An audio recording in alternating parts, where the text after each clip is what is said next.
Assalamualaikum warahmatullahi wabarakatuh. Kembali lagi dengan kami, kelompok 1, kelompok kecil 2. Jadi, kali ini kita akan mempresentasikan terkait digital safety dan digital skill di lingkup ASN. Sebelum kita masuk ke materi, kita akan lanjut dulu ke perkenalan siapa aja sih kelompok-kelompok kami ini. Yang pertama, ada Franciscus Simbolon. Yang kedua ada saya sendiri, Haris Riza Subroto. Lalu ada Santika Aulia Rohmah. Lalu ada Rangga Yosef Pramuja. Dan yang terakhir ada Bapak Faisal Faturrahman. Sebelum kita lanjut lebih dalam terkait materi ini, mari kita pahami terlebih dahulu apa sih konsep utama dalam materi ini tuh. Jadi konsep utama yang pertama itu ada peran teknologi. Apa sih peran teknologi itu? Peran teknologi itu adalah transformasi pembelajaran modern di era sekarang ini, maka kita harus adaptif ya teman-teman. Lalu ada namanya risiko digital, ancaman, keamanan, dan privasi yang perlu diwaspadai. Jadi pelajaran tentang digital skill dan digital keterampilan ini atau digital safety ini itu tidak lepas dari namanya risiko digital, di mana ada skill baru, di situ ada risiko baru. Lalu ada yang namanya peluang belajar. Ketika ada digital skill atau digital safety yang baru, maka kita bisa mendapatkan peluang belajar yang baru juga, seperti itu jadi. Nah, apa sih keselamatan digital itu? Definisinya adalah melindungi data pribadi dan informasi online dari akses tidak sah. Contohnya malware, phishing, dan cyberbullying. Pokoknya segala scam. Tips keamanannya adalah kita menggunakan kata sandi kuat dan aktifkan verifikasi 2 langkah untuk setiap akun. Ada juga ancaman digital yang sering dihadapi. Contohnya phishing atau penipuan online. Itu berbentuk email atau pesan palsu yang mencuri data pribadi dan keuangan kita. Makanya, kita harus selalu verifikasi pengirim sebelum mengklik tautan apapun. Apalagi jika pengirimnya tidak dikenal. Kedua, ada malware sama virus. Program berbahaya yang merusak perangkat dan mencuri informasi. Ketiga, ada cyberbullying, yaitu pelecehan daring dan pencurian identitas yang mengancam keamanan digital. Selanjutnya adalah praktik terbaik keselamatan digital. Yang pertama adalah kata sandi harus kuat, yaitu gunakan kombinasi unik dan sulit ditebak.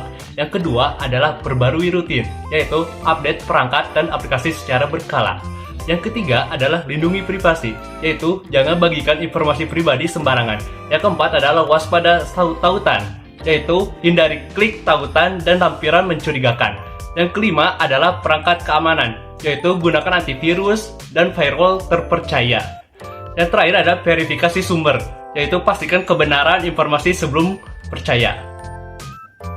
Selanjutnya adalah apa itu keterampilan digital. Keterampilan digital adalah kemampuan menggunakan teknologi secara efektif dan bertanggung jawab.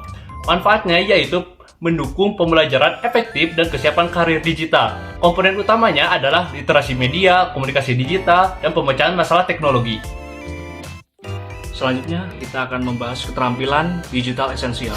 Yang pertama adalah literasi informasi. Jadi ini harus kita tambah kemampuan mencari dan mengevaluasi informasi digital. Selanjutnya ada komunikasi digital. Ini harus kita komunikasikan ya dengan cara kolaborasi efektif melalui platform online. Selanjutnya adalah perangkat produktivitas. Apa aja? Yaitu menguasai aplikasi, mengolah kata, dan spreadsheet. Selanjutnya adalah keamanan dan privacy. Ini kita harus memahami perlindungan data pribadi untuk mengamankan data kita. Selanjutnya adalah kreativitas digital, ya kita harus kreatif. Di sini contohnya seperti membuat konten multimedia dan desain grafis. Lalu yang terakhir adalah pemrograman dasar.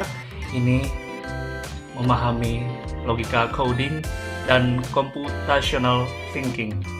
Beralih ke slide selanjutnya, yaitu cara mengembangkan keterampilan digital. Ini ada 3. Yang pertama adalah pelatihan dan workshop. Ini adalah dengan cara ikuti pelatihan teknologi dan workshop digital secara rutin. Selanjutnya adalah pembelajaran mandiri. Ini dengan cara memanfaatkan sumber online seperti tutorial dan kursus daring. Lalu yang terakhir adalah praktik dan kolaborasi. Ya ini terlibat dengan siapa saja, terlibat dalam proyek digital bersama teman dan guru.